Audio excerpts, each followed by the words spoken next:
Hey everyone, welcome to a new video, and in this video I'm gonna give you lots of tips on how to become a better landscape photographer.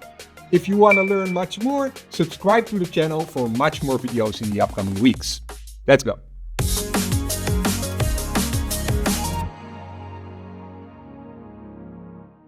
All right, let's start with the first tip. And I always say this to people when they ask me, Albert, do you have one tip for me?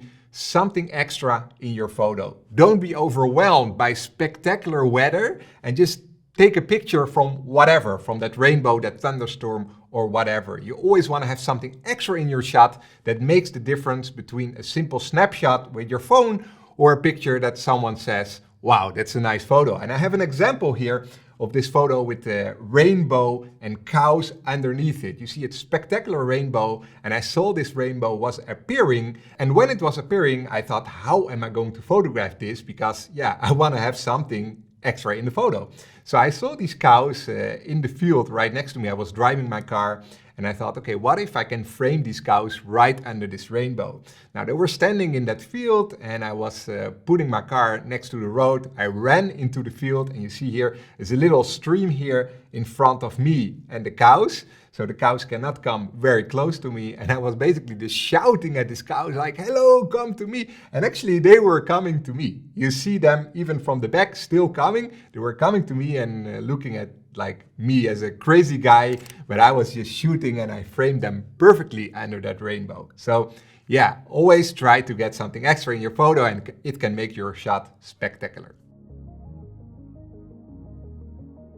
Next tip, photographing with extreme lenses. What do I mean with extreme lenses? Well, extreme wide, like 10 or 12 or 14 millimeter, and photograph with like 400 millimeter, because this gives you a lot of extra vision. With super wide angle lenses, here we can see an example of the Vesterhorn mountain in Iceland.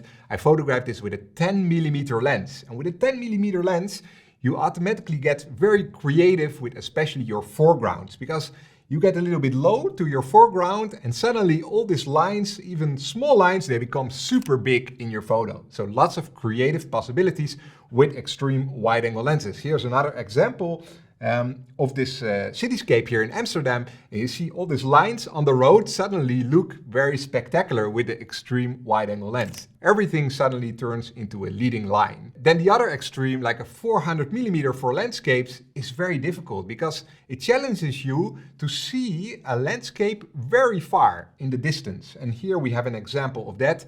This mountaintop in Kyrgyzstan with the vulture flying on top with a beautiful light. And I saw it from very far because I often shoot landscapes with like 400 millimeter or even more. So I always bring this long lens.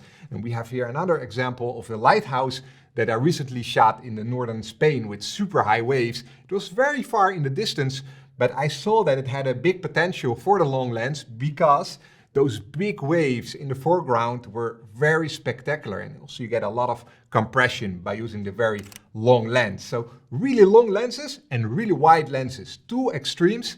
Use them because it gives you a lot of creative possibilities for spectacular photos. All right, next tip. I always tell this to everyone in my workshops as well. Get low to the ground, get low to the foreground. I also mentioned it in the last tip a little bit already. Get low. Here I have a good example of a picture where you see some ice in Iceland. Already looks like a decent picture, but if I step one step forward and a little bit to the right, just one step, getting closer to the ice and lower to the ice, see how it changes the complete perspective with a much more spectacular photo, basically. It's just one step, getting lower and closer. I have here another example, also in Iceland, of this spectacular waterfall. Most of you will know it, Skogafoss, famous waterfall in Iceland.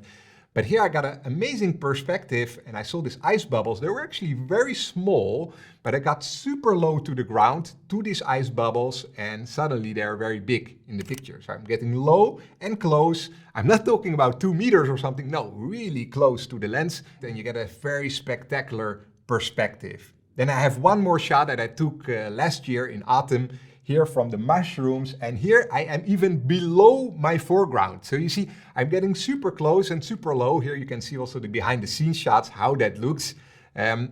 super low and super close, even under the mushroom. So you get a super spectacular perspective from below the mushroom with all those patterns, even below your foreground. Huh? And with these shots, you might ask me, Albert, how do you get everything in focus? Well, I often use focus stacking, a technique where I take multiple focus points to get everything in focus from front to back. I often use that when I get super close to the foreground especially. And I have another video of that on my YouTube channel. Definitely check that out. You can see exactly how everything works. All right, next tip is to explore first where you are going to photograph. When you arrive at a spot, it's very important that you don't immediately take out your tripod and put it at the first position that you think looks good and then wait for the light. No.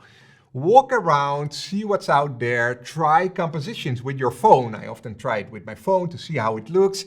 And then when I feel like I have a good view of the place, I will start to actually set up for a composition. Now I have some examples here. So we can see here, I'm walking here at the famous Kinderdijk. I have a little shed here. And actually all of these photos that I'm showing you here, they are taken at this same area. It's an area maybe 10, 15 meters. And look how many compositions I have here from different windmills, different compositions, different foregrounds, and all with amazing light. And how can I do that? Well, because I checked already all the spots before the good light was there. So I was walking around checking all these compositions, and then when the sun came up and this beautiful fog and the glow came, I'm like, okay, I know all these compositions, this is all good, and I took all these pictures, which are all actually beautiful pictures and slightly different, but all in the same place that is easy to walk. Next tip, arrive early at your location. This is a little bit of an extension from the previous tip because you need to be early to explore the spot, but also sometimes you get amazing light even an hour before the sunrise. Can also be beautiful before the sunset, but most important for me is to arrive early before the sunrise. I'm usually there an hour before sunrise, sometimes even earlier, and that allows me to photograph this beautiful twilight mood shot that people always really like from me. Kind of a signature, this beautiful deep twilight. Well, most of it comes to being there super early. So here we have a beautiful windmill shot with fog and twilight. It was actually on the same day as the shots that you just saw in the previous tips. It was almost an hour before the sunrise with this beautiful gradient in the twilight sky. Here another shot with the moon and also fog and beautiful trees. Very simple composition, but because of the deep twilight colors, about an hour before the sunrise, it looks so beautiful. So definitely wake up very early, get out of bed to get those beautiful colors. Then the last tip, don't underestimate and don't be afraid to edit your work. Especially if we are shooting in RAW files, a RAW file is often flat and it doesn't look at all like how it was in reality, right?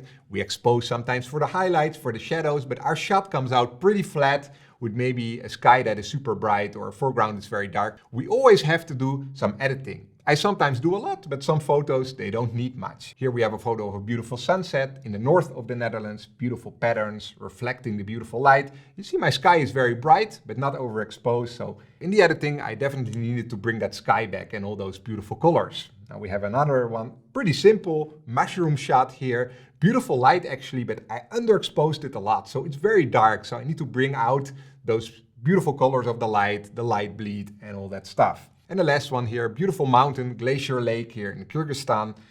Same thing, looks pretty flat, but it was absolutely beautiful, beautiful colors on the mountains. And I basically need to bring them back a little bit in the post-processing. I always say some photo editing, some post-processing makes the photo come alive. I also recently was in the Ansel Adams Gallery, actually, in the US. I was invited and I saw Ansel's negative, the originals. Wow, they didn't look at all like the edited versions that he edited basically in the darkroom with very, I would say, primitive devices. It was great to see, but he darkened the skies like crazy, added a lot of contrast. So it was nice to see like pioneers in landscape photography actually back in the days did a lot of post-processing right there in the darkroom. So don't be afraid to do that. Now, if you want to learn post-processing, I do have a full editing course available. Definitely check that out. And I have also much more videos on this YouTube channel about editing and some tips and tricks. Well, that brings us to the end of this video. I hope you enjoyed these tips. I hope they are useful for you. If you want to see much more, subscribe to the channel. Don't forget to like the video, and I hope to see you in the next one. Bye-bye.